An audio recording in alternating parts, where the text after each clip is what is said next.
Hi, this is Professor Johnson, bringing you installment number 2 of the 3 edema PowerPoint presentations.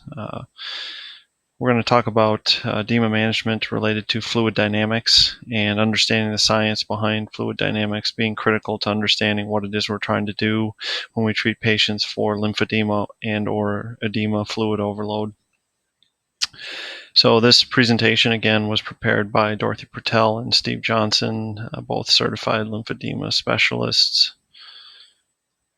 We're going to talk about fluid dynamics and the concept of diffusion, osmosis, and filtration. And a basic understanding of these 8th grade science level concepts is critical for understanding what happens in the human body related to edema overload.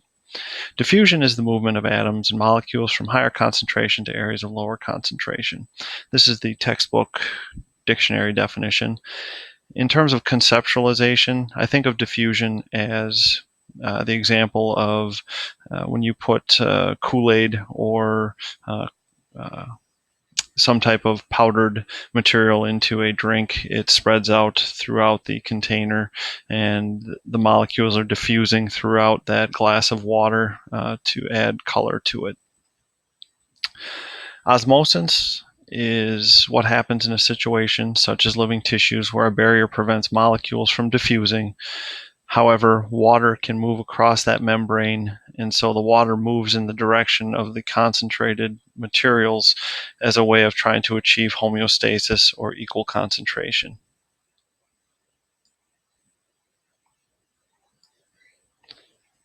Finally, filtration is the movement of fluid against or in the opposite direction of osmosis. And one of the clear examples that can cause filtration is hydrostatic pressure.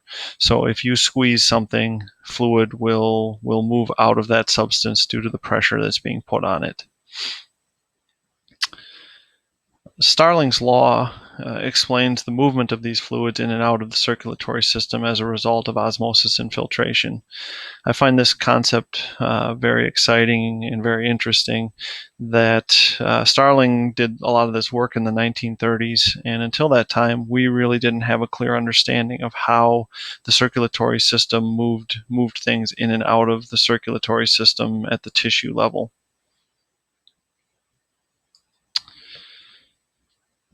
So at the capillary level, as blood enters the arterial end of the capillary bed, the hydrostatic pressure on the blood is strong or heavy.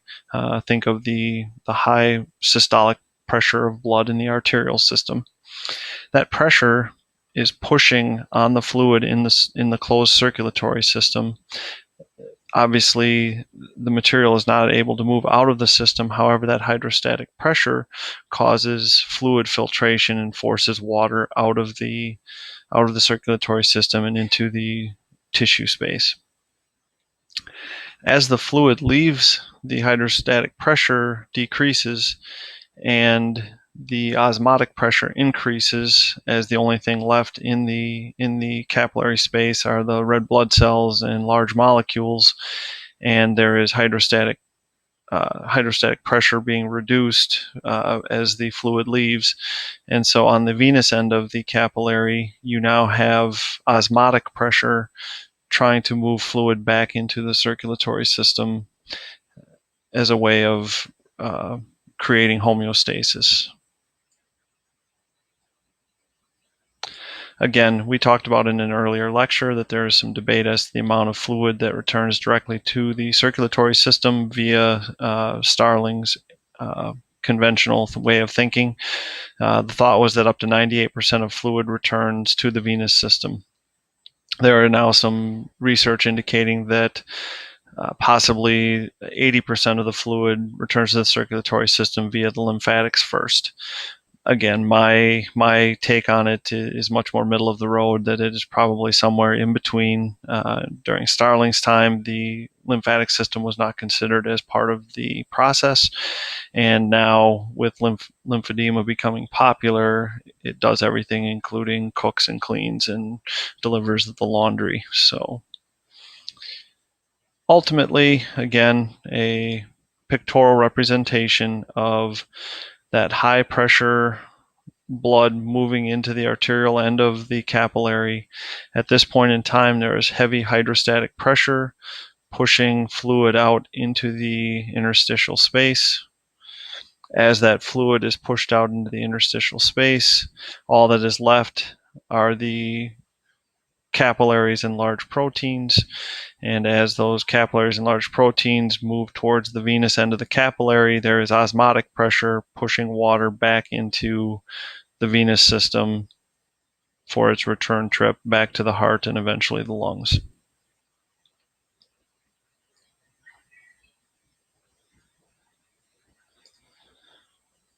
When the dynamic fluid system becomes unbalanced, edema is often the result. And so a person with prolonged or persistent elevated hydrostatic pressure, such as in hypertension, decreased blood osmotic pressure in significant cases of malnutrition, patients will develop what appears to be swollen limbs. However, this is not fatty tissue. This is fluid that has leaked out into the interstitial space. And then there is the issue of an increase in tissue osmotic pressure, such as in case of a sprain or fracture. For those of you who've never given it much thought, how is it that your body knows when you step off of a curb and you suffer an inversion sprain to your right ankle?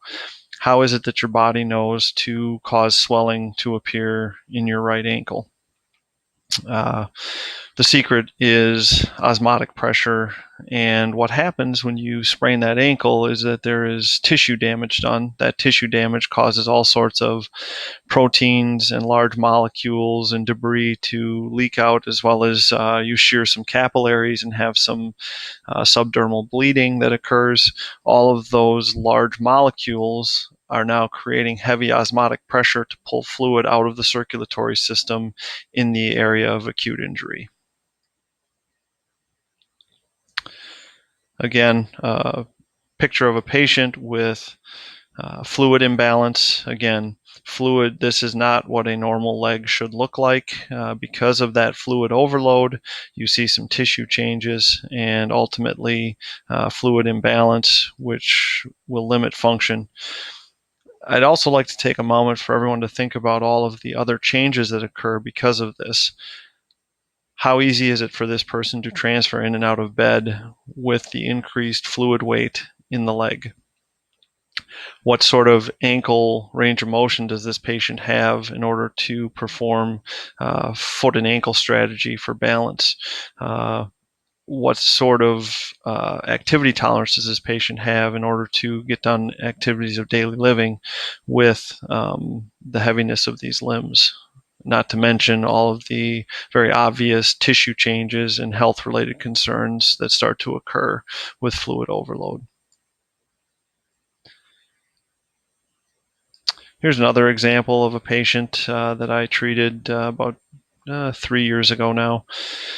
And again, this person has some venous insufficiency. We'll talk about some of these issues in depth in future lecture. But developing fluid overload in the limb with gross muscle wasting, because this patient was never ambulatory in her lifetime. She does not have the typical developed musculature of a normal adult, and as a result, fluid overload can be subtle. Actually, she has fluid overload in both limbs. However, because of all the muscle wasting, it's a little bit more subtle and difficult to detect on the right side as it is on the left. Again, another case of a patient with fluid overload and resulting superficial wounding occurring. And when you see this kind of very, very bright looking colonization of flora, it is a hallmark of Pseudomonas infection. So again, many reasons why patients can develop edema, and the techniques that we're teaching you are not strictly just for lymphedema patients. Any patients with edema can certainly benefit from some of the techniques and practices that we're going to teach you over the next couple of weeks. Certainly Edema can be the result of an injury, a sprain, a fracture, a burn. There also are systemic reasons for the development of edema, such as renal failure or liver issues, as well as we've talked about congestive heart failure, and with failure of the function of the heart resulting in development of fluid buildup in the lungs and also in the extremities. You could have an allergic or immune response, which causes a cascade of events resulting in a lot of large particles in large molecules in the tissue space, resulting in fluid imbalance, electrolyte imbalance, phlebitis or venous insufficiency. And there are two terms that are used. One is lymphostatic edema, which is also referred to as lymphedema. And the example of that I would give you is where the lymphatic system itself is involved in the process of there being an edema issue, a swelling issue. And then there's lymphodynamic edema, where the lymphatic system is functioning, but the amount of fluid building up is just happening so rapidly that the body can't keep up with it. An example of lymphodynamic edema would be a patient who falls and fractures their hip. Prior to that, they did not have any lower extremity swelling. However, after the hip fracture, their lymphatic system was not able to keep up with the amount of acute inflammatory swelling that was going on, and they are now having a case of persistent swelling in their lower extremity beyond the typical 3 to 7 days post-injury. Despite all the different causes that we've discussed, the important thing to remember, Foldy, again, one of the grandfathers of the edema management, lymphedema management, the presence of edema, no matter what the cause, is a sign that the lymphatic system has been overwhelmed. And so if you have a patient with swelling, there is a causation there, and if it is a treatable cause, we as therapists should intervene. Over the years, Doherty Patel and myself have taught this course to professionals, already graduated PTs that are returning for continuing education, and have taught a 2-day course for about 10 years now.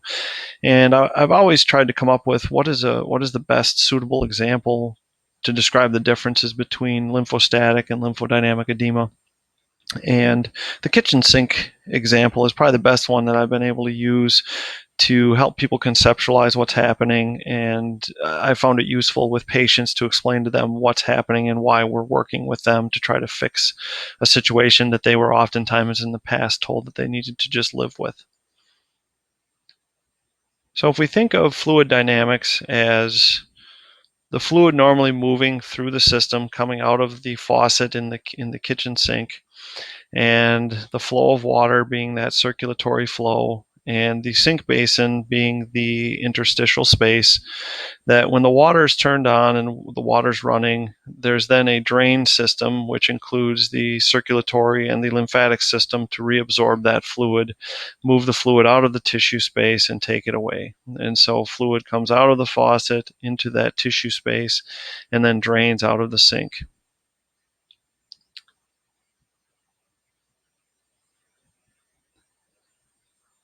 If you were to do a little science experiment at home, you could actually find a flow rate based on the amount of faucet water that you turn on and the amount of drain water that's coming out of the drain pipe, and you could create a level of water in the sink that never goes up and never goes down. And that is what the body tries to do.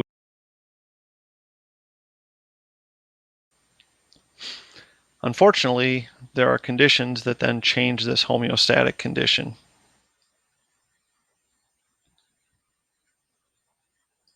The first is what's referred to as lymphostatic overload, which is where the lymphatic pathway is blocked. And so you think of it as the drain has a clog in it. And because the drain is clogged, the water is only going down the drain very slowly or not at all. And as a result, when the normal fluid comes into the sink basin, it becomes overloaded and the sink overflows. And so this is the clogged drain is analogous to a lymphostatic poorly functioning lymphatic system or a poorly functioning drain system. And it's our job as therapists then to intervene in these cases to stimulate and see if we can get other drain pathways opened up or try to get this pathway unclogged. In lymphodynamic situations, as I described earlier, I think a perfect example is the 65-year-old who falls and fractures her hip. Prior to that hip fracture, she never had any edema issues. And so the drain is working as it has always worked. However, somebody turned up the faucet because of an acute injury or acute insult to the body. And so now the faucet water is flowing much faster than the drain can take the water away. And so that patient ends up in what's referred to as a lymphodynamic overload situation. Their lymphatic system is working, but they cannot handle the volume of water that's being thrown at it. Again, in these cases, we can intervene for two reasons. One, if this is left for too long, the body does not like this fluid sitting in the interstitial space. And so the body does things to try to fibrose that fiber and turn it into much more of like a jelly. And that can lead to long-term damage of the lymphatic pathways. And so that lymphostatic picture where the drain becomes clogged can become a complication of somebody who's left in a lymphodynamic situation for too long. And so again, what we can do as therapists to intervene is we can work to stimulate and see, again, the smooth muscle of that lymphatic pathway that has a normal beat frequency of 10 times per minute. If we can stimulate the beat frequency to 30 times per minute, we can remove 3 times as much fluid from this tissue without doing anything other than stimulating the body's own lymphatic system to improve the amount of water going down the drain, and hopefully get the patient back into that homeostatic where the water level is maintained and their body isn't overwhelmed with fluid. So again, our job as therapists is to intervene in appropriate cases and prevent damage from prolonged tissue overload, assist patients with acute or chronic edema to reduce and manage their condition. Okay, a brief pause here and then we will continue. Again, lymphedema treatment overview. This was prepared by Dodi Patel and Steve Johnson and being presented here today as part of the cardiopulmonary curriculum. So lymphedema treatment has really caught on late to catch on in the United States as compared to Europe and also Australia and New Zealand. And patients were once told to live with it. They visited their physician, their family practitioner, nurse practitioner, and they were told that they were elderly, that they had swelling, that they needed to just live with the results. And now what we are seeing in the United States has been a significant increase in the amount of therapists that are familiar with edema management, trained in its use, and implementing it in appropriate cases throughout various age groups. And therapists are receiving general and specialized training in the field. I can guarantee you that I did not get any lymphedema training in my DPT program 20 years ago. And so again, now most programs have some very basics or some significant amount of edema management as part of the curriculum.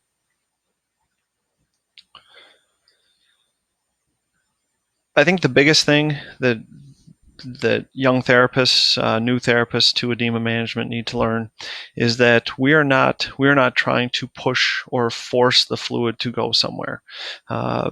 Again, years ago, the milking massage or the heavy hydrostatic pressure was the technique to remove fluid from the tissue.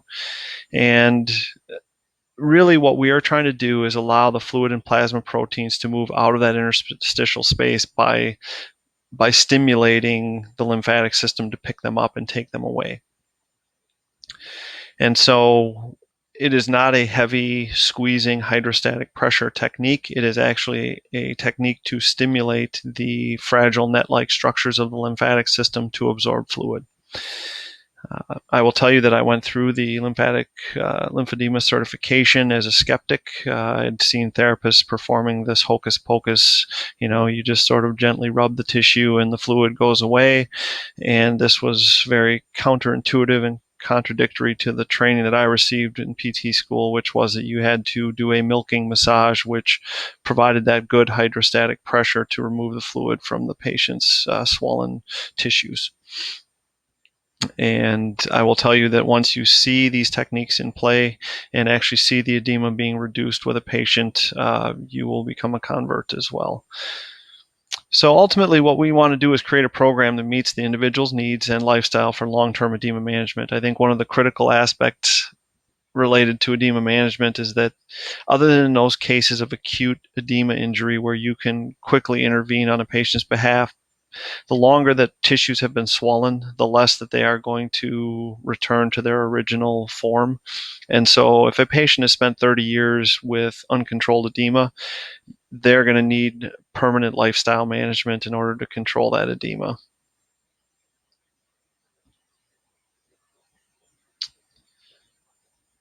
So the edema techniques that we're going to talk about is manual edema mobilization, or MEM, which is the hands-on technique to stimulate that lymphatic system. And again, this is where different groups have different titles that they give to their manual lymphatic drainage or congestive physical therapy, et cetera, et cetera. So for the purposes of these lectures, we're going to refer to our hands-on techniques as manual edema mobilization, or MEM. We will also talk about compression wrapping techniques, which are the follow-up to edema mobilization, where we apply compression wraps to then help the body act against the body works against the compression wraps to further the stimulation of the edema system, the lymphatic system, and remove more fluid. And eventually getting patients out of wraps and into garment wear, which is much more convenient, as well as patient education and self-management, the role and component of exercise, as well as the biggest thing throughout any of these treatments. These are not simple patients, and so it does require your ongoing assessment. I always say it takes more of what you've got between your ears than what you have between your shoulders in order to handle these type of patients.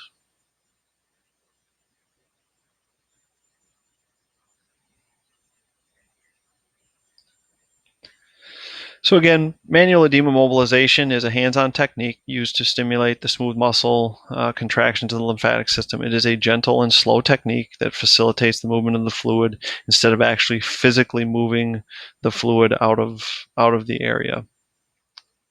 We will demonstrate these in class, by the way. Compression wrapping, graded compression wraps are applied with low stretch bandages. These are not to be confused with the famous ACE wrap. These are low stretch bandages, and they're used to provide resistive force. They are not meant to compress the tissue, because we don't want to collapse those initial lymphatics. We want to actually keep them open, and as the person moves with the wraps on, they will actually have sort of a rebounding effect as the wrap kind of stretches against the tissue and will have a stimulatory effect. Not to mention, you will be able to build up some heat underneath those wraps, which will also help stimulate the lymphatic system. These wraps are used in the reduction stage of treatment and also in some long-term management programs, and we'll discuss some of that in class as well. The biggest mistake that we see is a lot of patients are jumped ahead the first two steps of edema mobilization and compression wrapping are skipped, and the patient goes to their doctor, and the doctor orders them a set of compression garments to put on over that swollen limb. Compression garments are not, hear me say this again, not to be used for edema reduction. Compression garments are merely to keep the fluid out that has been removed. And so we want to prevent refill. And so the garment is worn as a way of keeping the fluid out once it's been reduced. They're more comfortable and practical for daily wear, and we typically order these for patients and get them on patients after the first two steps have been performed. Again, I'll bring some samples to class so that you guys can see. One of the great things about edema management becoming more popular in America is that there is lots of entrepreneurship in America and lots of development of products for everyone's individuality and needs.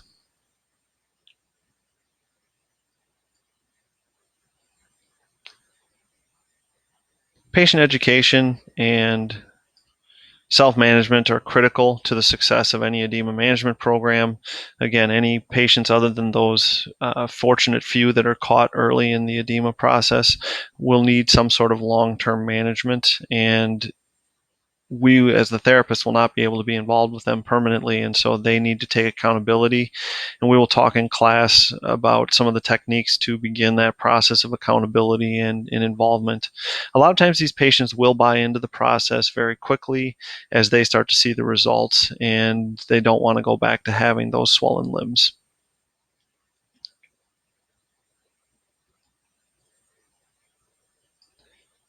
Exercise is a critical component of any edema management program, because once the patient's lymphatic system has been stimulated and we now have them in wraps or they are in their garments, we want them exercising so that their body is acting against those compression garments as a way of helping keep the fluid out and stimulating their lymphatic system.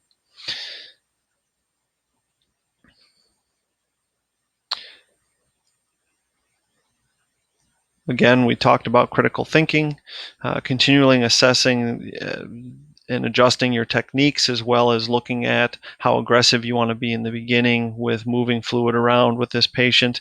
Will take your critical thinking skills and the knowledge that you gain as a doctor of physical therapy.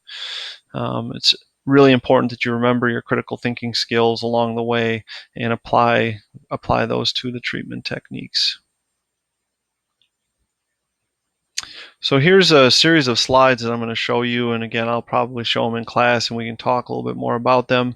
But this was a patient I had several years ago that came in, was living at home, was trying to self-manage these with, I think, a visiting nurse stopping in every couple of days, and obviously was not succeeding. We saw her as an outpatient for a couple of visits. And then the facility where I was treating her as an outpatient also is a skilled nursing facility, and we talked with her and finally convinced her, along with the visiting nurse, convinced her to agree to a short-term rehab stay to better manage some of her condition. And so this was very early on, a day one slide.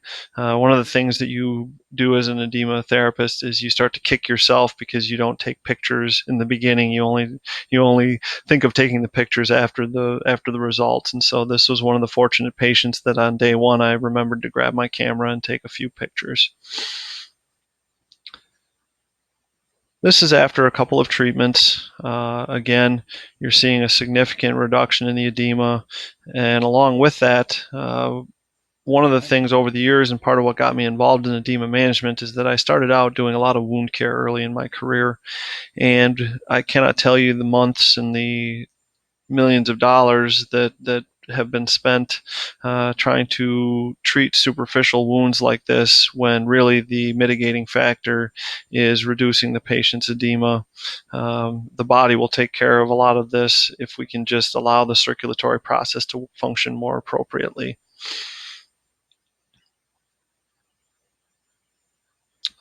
So again, unfortunately, I didn't get a picture from this angle on day one, but you're starting to actually see an hourglass figure appearing where there's actually some signs of a calf with an ankle, and you're seeing significant healing of the tissues. And to my knowledge, nothing was changed with this patient. She was on an oral antibiotic at this stage of the game.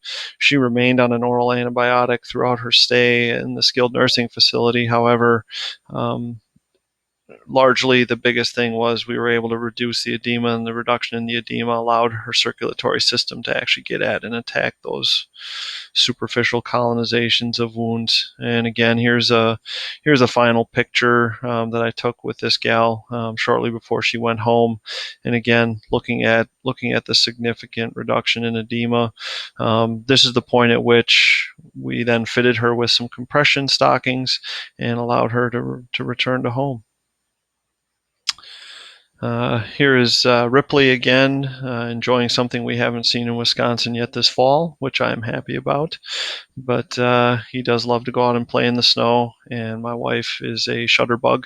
So we'll take another break. This concludes lecture number 2 of the 3-part edema management lecture series. Thank you.